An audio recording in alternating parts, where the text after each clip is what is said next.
located.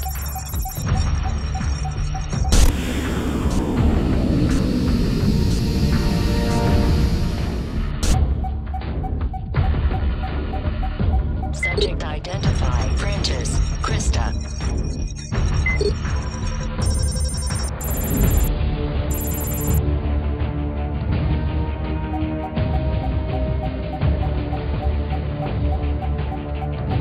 Subject identified. Strobel Rachel.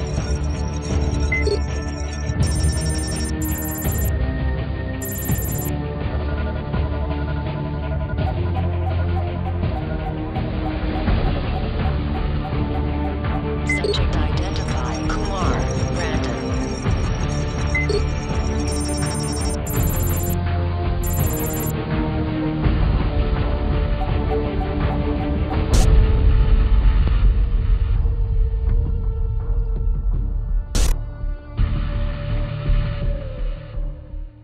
All right, hey, let's do this. When I was growing up, my freshman year in high school, I met my high school girl of your dreams. You know how that works in high school? There's that one, you know, and they're like the one. Anyways, so freshman year in high school, I met this girl, blonde hair, blue eyes, I think, and we started dating.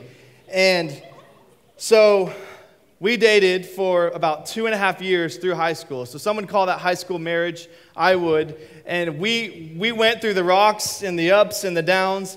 And then 2.5 years into the relationship, my senior year, I was in a different place, different kind of stage of life, doing some things I really shouldn't have. And I made a bad decision one night. And the next morning, I'm walking down the high school hallway, unaware of the situation, and I see my girlfriend coming.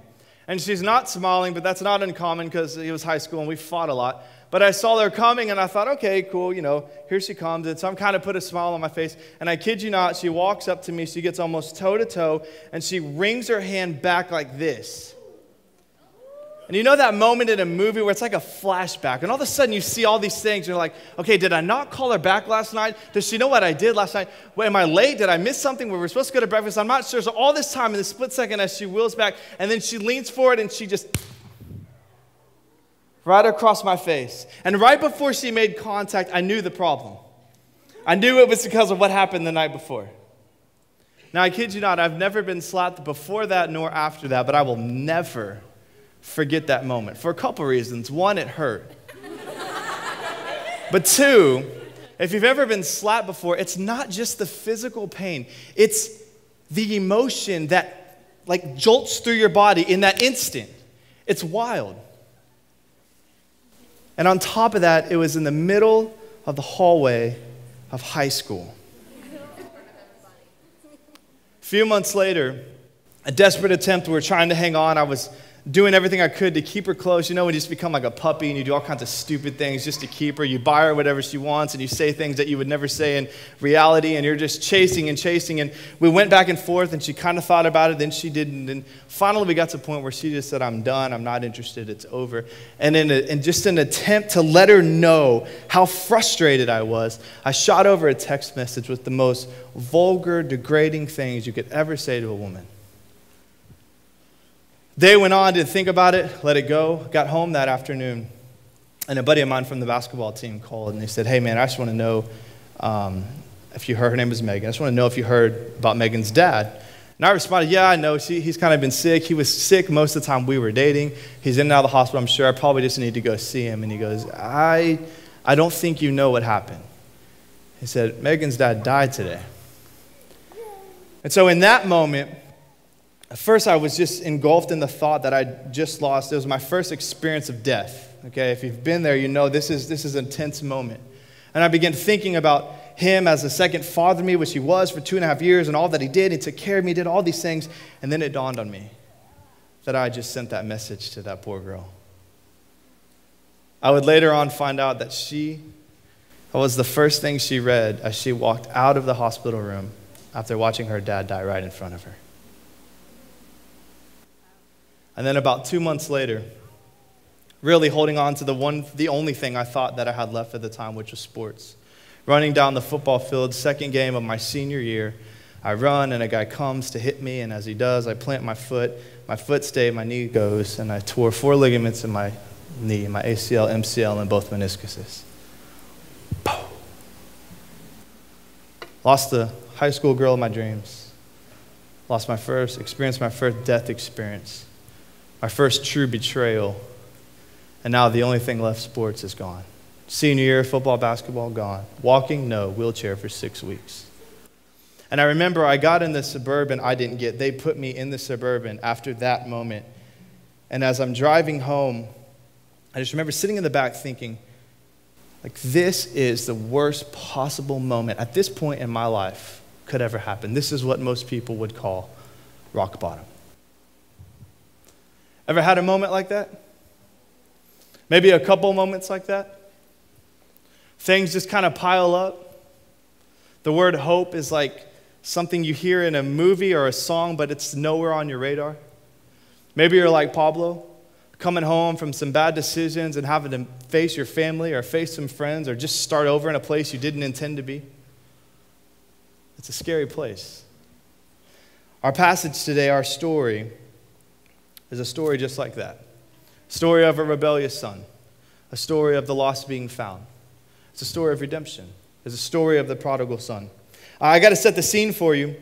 The setting is Jesus has been accused over and over and over about hanging with sinners and tax collectors. Now, some of you go, tax collectors, that doesn't quite ring a bell for me. Well, how many have ever been on a tollway before? Most of you. Okay. When you go through a tollway, there's a set price. It's $1.25. You pay $1.25 no matter what, unless you have a couple extra axles, then you pay maybe $1 more. And so there's a set price. So when you roll through the tollway, you know exactly how much you're going to pay. Well, in these days, the tax collectors were kind of like tollway people. But see, the thing was, there was no set price. When you drove in, if they wanted to charge you $100, they charged you $100. If they wanted to charge you $500, they charged you $500. It didn't matter. And so these guys hated tax collectors because they flat out robbed you blind. But Jesus would hang with them. And so the religious people would look at this and go, you're the Son of God. You're supposed to be the everything. Why are you hanging with these guys that flat out rob us? We don't get it. And Jesus at this moment says, obviously, my religious people, they don't get why God sent me here. And so I'm going to tell a story. Hopefully it'll help make sense. And so he starts with their first story. He says there's a shepherd, and he's out on the field. He has 100 sheep, but then one of his sheep go astray. So he says he leaves the 99 that were here to go after the one.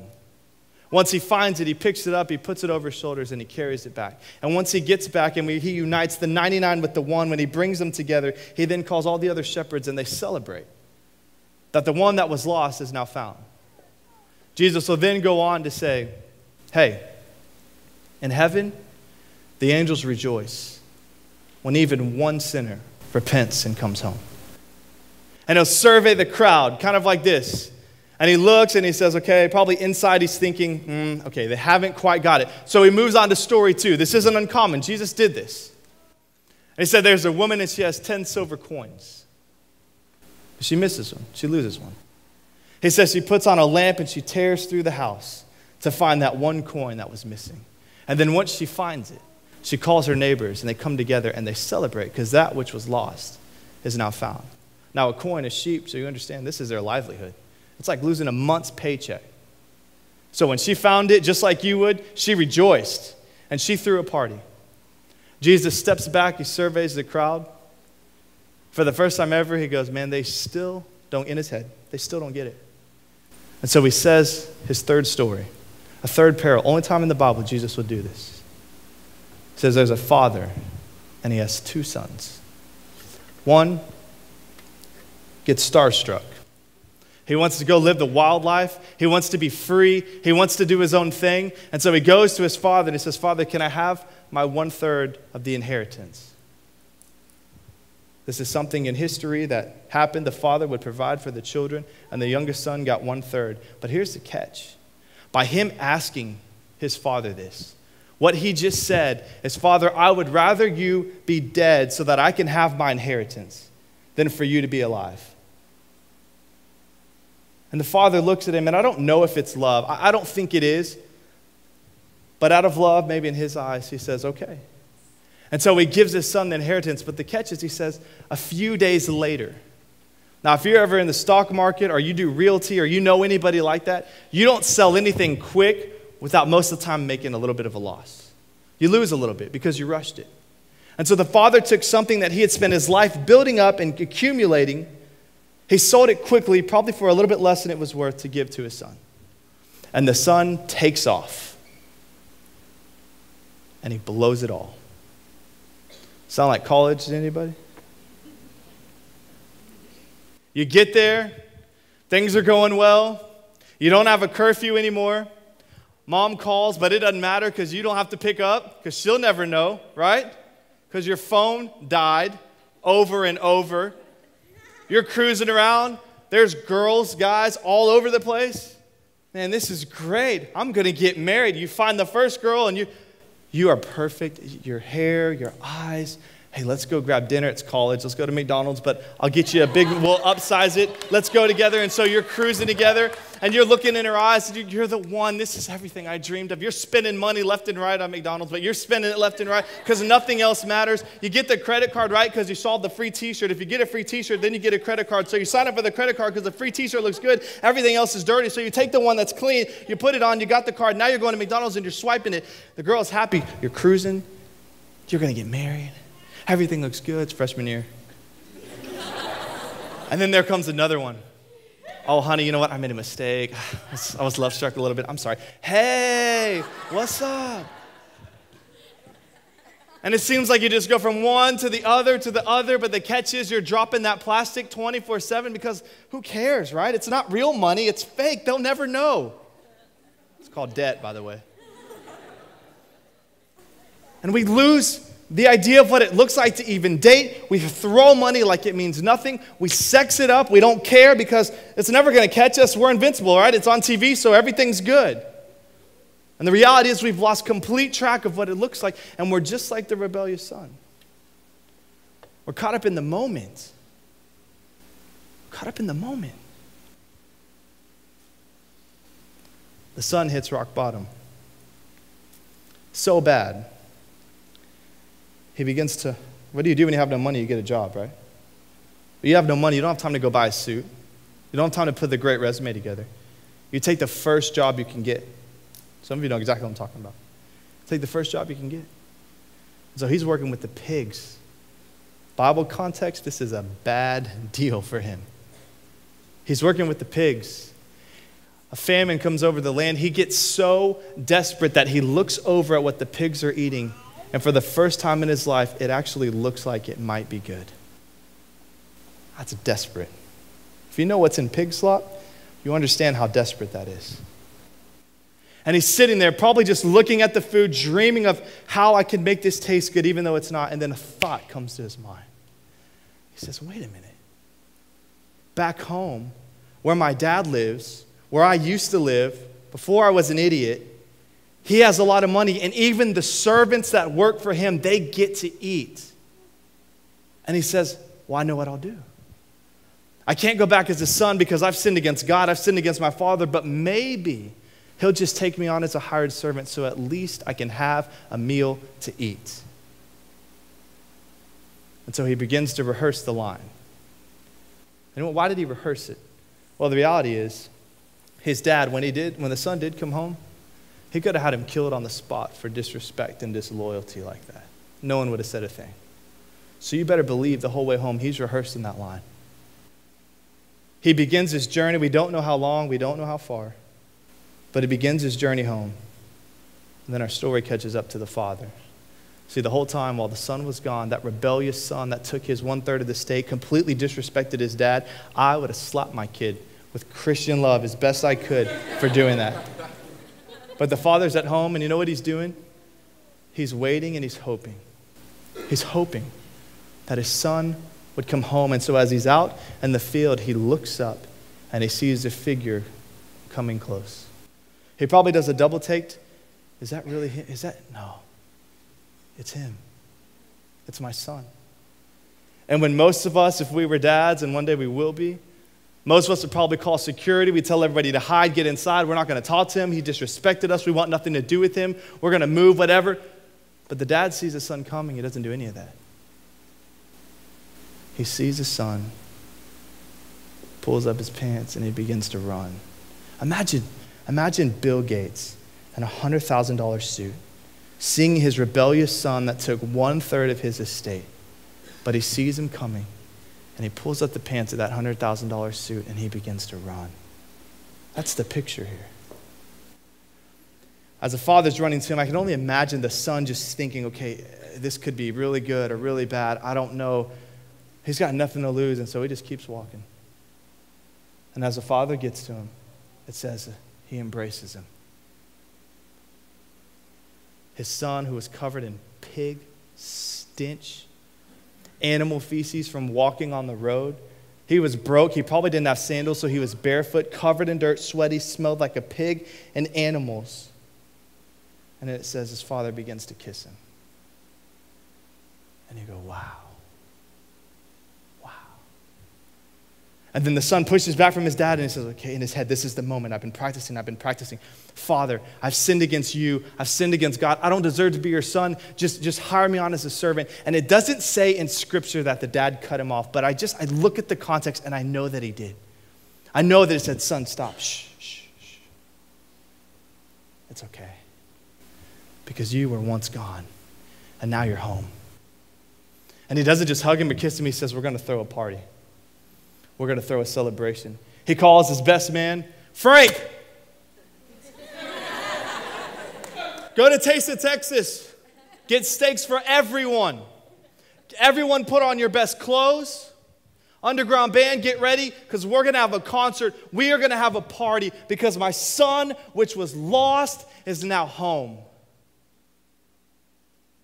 You go, wow, that's cool. It's poetic, really, if you think about it. The Father's love. It's poetic. See, he wasn't a pushover. He wasn't weak. He was a successful businessman. He made it happen. You don't do that by being weak. But oh, was he compassionate toward his kids. Man, he loved his kids. He had compassion.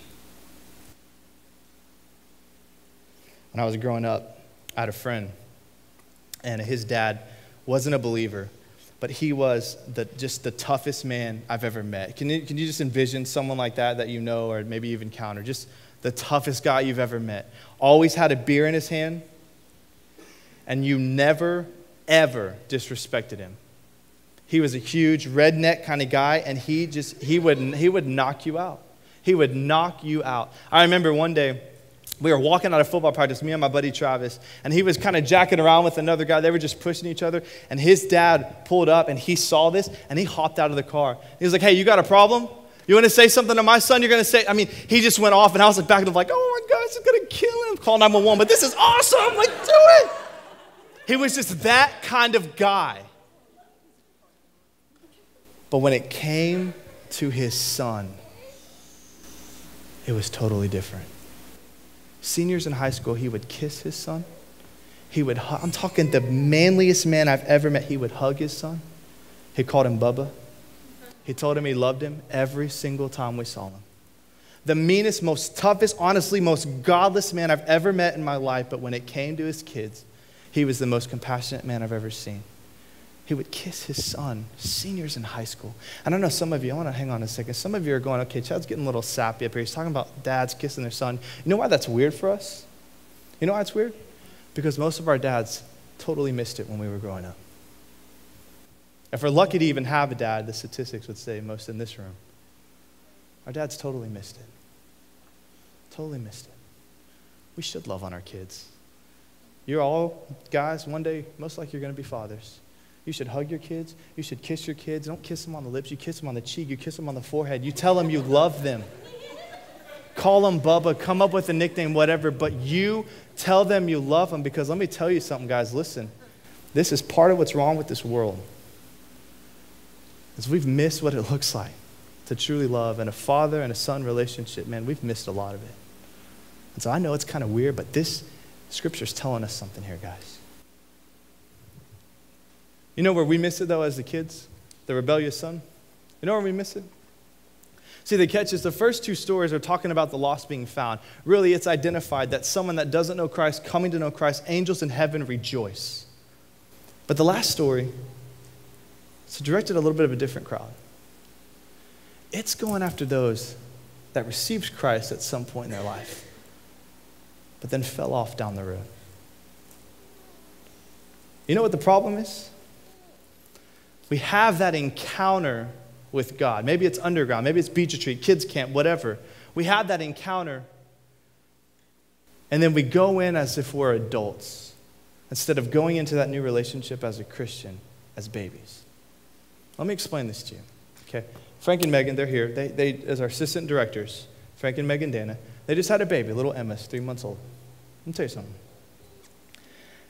Emma is never going to lean forward while Frank and Megan are having a discussion about finances, talking about where we're going to invest our money. She's never going to lean forward and go, hey, Dad, I got this. You should take that money, put it in an IRA, and then drop it into school loan. We'll save the money, we'll pay the car off, and then we'll take that car, we'll sell it, and then we'll combine the money, we'll put it here, and then we're good. You're never going to see that. Why? Because she's a baby. She's not there yet. You're never going to see Emma lean forward at the dinner table as they go to pay for sushi or wherever they are and go, Dad, Mom, you're so great. I love you. You've taken such good care of me. I got this, and pull out the credit card and throw it down at 3 months old. It's not going to happen. Why? Because she's a baby. She doesn't know what a credit card is. She doesn't know what money is. She hasn't found the toilet yet. She's still figuring these things out. She doesn't have influential words to say. Maybe she gets out a sound. That's it. But the reality is, guess what? It's okay because she's a baby. That's why Frank and Megan are there, to teach her and to train her and to build her up and to watch her grow so that one day she can have those conversations. But see, the problem is we do the same thing. We have this encounter with God, we receive Christ, and then we go, God, this is awesome. I love you. This is the greatest night of my life. I got it from here. Thanks. And we take off and we go maybe a couple weeks, maybe a couple months, maybe a year if we're lucky, and then we fall flat on our face. Why? Because we never surrounded ourselves with Christian community. We never opened our Bible to understand what it looks like to truly follow Christ and how we're supposed to do this thing. And we flare around for a little while until we fall flat on our face, and I guarantee you that's a good chunk of the room here tonight. I'm not questioning salvation. I'm questioning what you did with it afterwards. See, the reality is, let me tell you something. You can be a Christian and not be in the will of God. Think about it. You can be a Christian but not be in the will of God. If you don't make the major adjustments, it's a good chance God can't use you. Guys, if pornography, guys and girls, if pornography has such a stronghold on you that you can't go a morning or a night without looking at something, I can almost promise you God's going to have a real hard time using you to do something great. If your girlfriend or your boyfriend, you can't go one day without sleeping together, I can almost promise you God's going to have a real hard time doing something with your life. There are major adjustments in our lives that if we don't make, we will miss the greatest gift, which is God's will for our life. And I know some of you kind of sit there and you go, yeah, man, all this sounds good, but you don't know what I've done. You don't know where I've been. You don't know what I've experienced or even what I'm in right now. You have no idea, Chad. And on top of that, God can never use me. He can never use me. I'm not have talent. I'm the worst sinner of all. He cannot use me. Let me tell you something. That day, after I sent that text message, I got that phone call, realized what I'd done. I got in the car first because high school, something about driving, it's the only real freedom we had. And I got in my car and I just started driving, and I passed her house probably 4 or 5 times. There were cars lined down the streets. People were there with the family. I couldn't get myself to go in. So I drove home and I sat in my bed and I just waited. I'd already called her 4 or 5, who knows how many times. And I just sat there, just like the son on his way home to see his dad, just rehearsing, what am I going to say? What words could I put together that may make this situation just a little bit better? I waited and I waited and I waited, and then finally the phone rang, and it was her. And I picked it up, and I couldn't say a thing. All the rehearsing, all the practice didn't pay off. It took me about 2 minutes until I finally was able to get a couple words out of my mouth. I said, I was sorry. I don't know what to say. I don't know what to do. I just started going, and she cut me off. She said, Chad, it's okay. You didn't know. You didn't know. She would proceed to forgive me, and then on top of that, she would ask me how I was doing before I ever got the chance to ask her. Her dad died. I sent the terrible message, yet she was asking me how I was doing. Can I tell you something? In my life, that was the first time I really saw and understood what God's grace truly looks like. That no matter how bad, no matter how dirty, no matter how gross it or you or I get, God is still standing there. And he's waiting. And I know you're still probably thinking, well, I got married, I got divorced. I had a baby. My boyfriend and I, we've been dating for 5 years, and we couldn't break up if we wanted to. But let me tell you something. This is the whole point of the story. What God's trying to get across is, hey, I care about everybody, not just the religious people, not just the church people. I care about the worst of the worst, and all of heaven is waiting to celebrate when even one of those comes back to me. Maybe some of you are like Pablo. Man, you received Christ. You went off, you tried, and you didn't surround yourself with the right people. You didn't get in the Word. You just didn't do it. And you missed it. And you found yourself at a rock bottom moment. Maybe that's you. Tonight, what God is saying is it doesn't matter how far you've gone. If you are willing to come back to me, I will take you, and I won't think twice about it. I'm waiting like the father hugged his nasty, dirty, filthy son. Rebellious son, I'm waiting to do the same for you. All you got to do is choose me. That's all you got to do.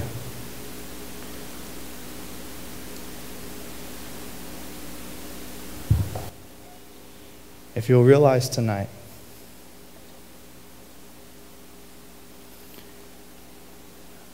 whatever you could dream of, the greatest plan, the greatest dream, the greatest talent you could ever dream of, that you yourself could do, will never come close to what God's plan is for you.